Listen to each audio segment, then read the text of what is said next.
Have you ever looked across the dinner table and felt like the man sitting there is a stranger? Maybe he's been your partner for 30 or 40 years.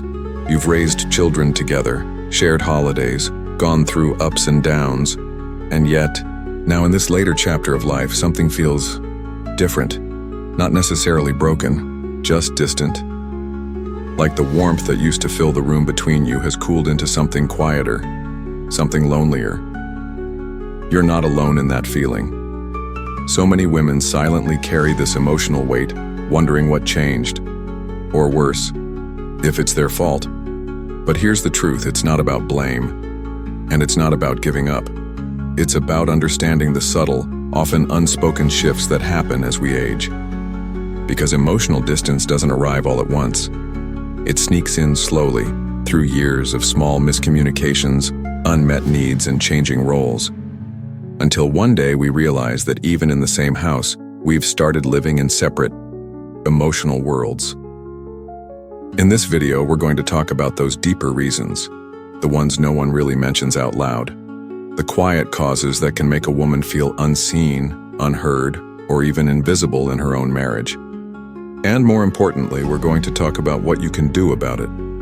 Let's start with something many of us never expected, changing identities.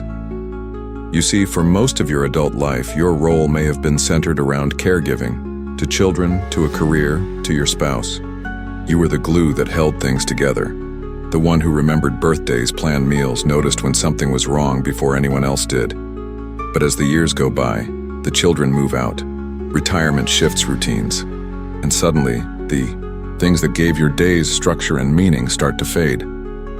That identity, the nurturer, the planner, the peacemaker, begins to feel blurry. And when a woman begins to feel like she's lost her sense of purpose, her emotional connection with her husband can suffer too. Not because the love is gone, but because she may not even recognize herself anymore. And how can you share yourself with someone if you're not sure who you are right now?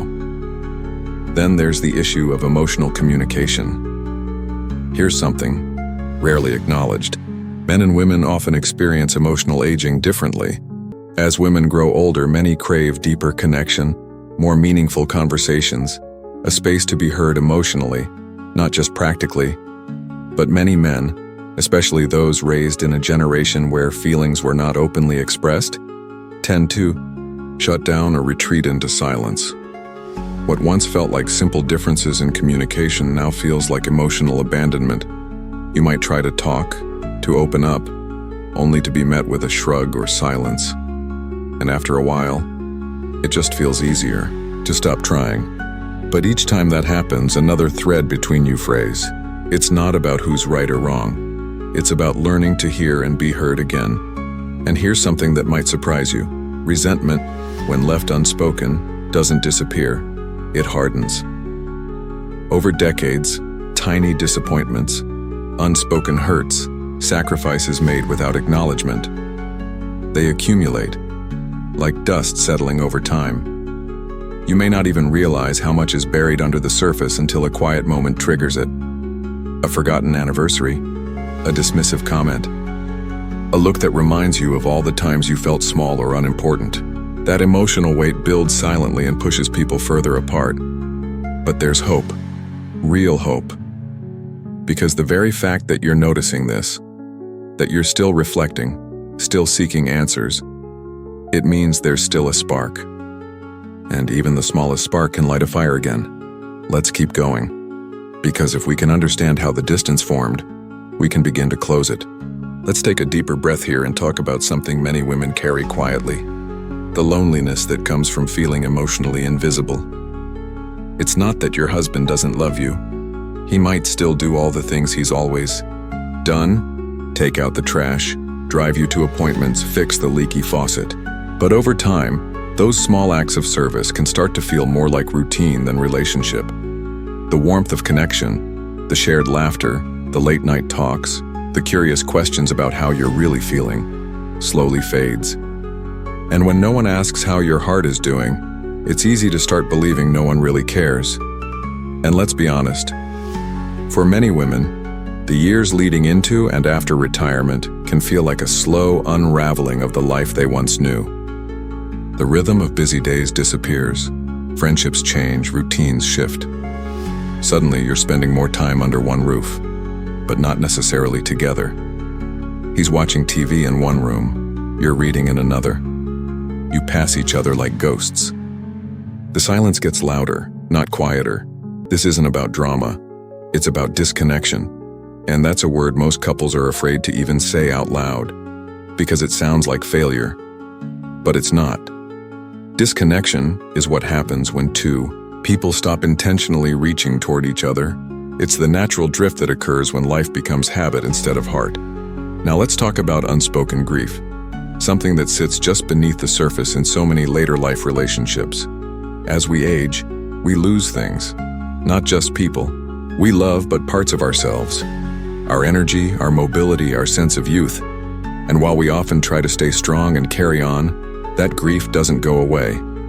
It lingers, and if we don't share it, if we don't open up to our partners about what we're mourning, what we miss, what we fear, we end up grieving alone, even while lying next to someone in bed. And here's the thing, men grieve too. But many don't know how to talk about it. They were taught to be strong, to keep moving, to push emotions down instead of letting them rise. So what happens? He retreats into silence, into TV or hobbies or long walks alone. Not because he doesn't care, but because he doesn't know how to say, "I'm scared too." When two people are grieving separately under the same roof, emotional distance is almost inevitable. Not because they don't love each other, but because neither one wants to burden the other. Or maybe they've just forgotten how to talk about the things that matter most. But here's the truth no one tells you. Emotional distance isn't permanent. It's not a final state. It's a season, and seasons can change. What it takes is willingness, a moment of vulnerability. One person saying, "I miss you," even if you're still in the same house. One person daring to ask, "What are you feeling these days?" Without expecting a perfect answer. Because what we all want, what you want, and what he wants too, even if he doesn't say it, is to feel seen. To be reminded that we still matter, that we're still partners, not just roommates. And that begins with tiny moments. The courage to sit next to him and hold his hand even if it's been a while. The bravery to say, "Can we talk tonight?" without worrying about how awkward it might be. Because that discomfort, that's just the rust of years without practice. And like anything, emotional closeness is something you can rebuild. One honest moment at a time. Let's keep going. There's more to uncover, and it's not too late to find your way back. One of the most overlooked reasons women feel distant from their husbands in later life is something so subtle. Most people miss it completely. The loss of shared curiosity. When we're young, everything is new. Every day brings discovery. New jobs, new babies, new homes, new challenges. You grow together through all of it. You learn things side by side. You problem solve. You laugh. You figure it out as a team. But over time, routines harden. Conversations shrink. Instead of wondering about the future, you fall into the same patterns, the same shows, the same meals, the same small talk. The questions stop coming. The curiosity fades. And without realizing it, you stop exploring each other's worlds. You stop being fascinated. This is more than just boredom. When we stop being curious about our partners, about their thoughts, their feelings, their inner lives, we stop connecting. And when we feel that our spouse no longer wants to know us deeply, we feel alone, even in their presence. But this can shift.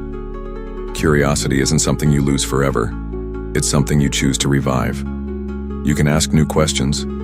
Try something different. Start a conversation that surprises both of you. Even after decades, there are still stories he hasn't told you, and there are parts of you he's never seen. Another cause of emotional distance is tied to something women rarely give themselves permission to feel: unmet emotional needs. For so long, you may have focused on everyone else's comfort. You were the one who made sure the kids were okay, that birthdays were remembered, that everyone had what they needed, and somewhere along the way your own needs got pushed aside. But needs don't disappear just because we ignore them. They live inside of us, quietly waiting. And if they go unmet for too long, they turn into resentment, or sadness, or that heavy feeling that something important is missing, even if you can't name it. Now, in this season of life, there's finally space to look inward and ask, what do I need now? What do I long for? What makes me feel loved, heard, alive? And, more importantly, have I shared those needs with him, or have I expected him to just know? Because here's the hard truth. Men aren't mind readers. Many of them want to do the right thing but have no idea how. They think doing the dishes or paying the bills is showing love. And it is, in their way. But if your emotional language is different, if love to you means affection, deep conversation, or simply being asked how your day was, then you're speaking two different languages in the same home. No wonder there's distance. And healing that gap starts with honesty. It doesn't have to be dramatic. It can be as simple as saying, I'd really love if we could sit together after dinner without the TV on, or I miss talking with you like we used to. Vulnerability is how you teach someone how to love you better. And here's something powerful to remember. You don't have to wait for him to change before the connection can begin to heal. When you soften, when you open up, when you take one small step toward closeness, you invite him to do the same. And that's how walls begin to come down. Not through arguments or ultimatums, but through quiet courage and genuine presence. You are still worthy of deep connection. You always have been. And even now, it's still possible to rediscover intimacy, to revive affection, and to rebuild a kind of love that feels real. Not perfect, but present. Because the heart doesn't age the way the body does. It stays ready, always, to feel and be felt. Let's carry that truth with us as we move forward.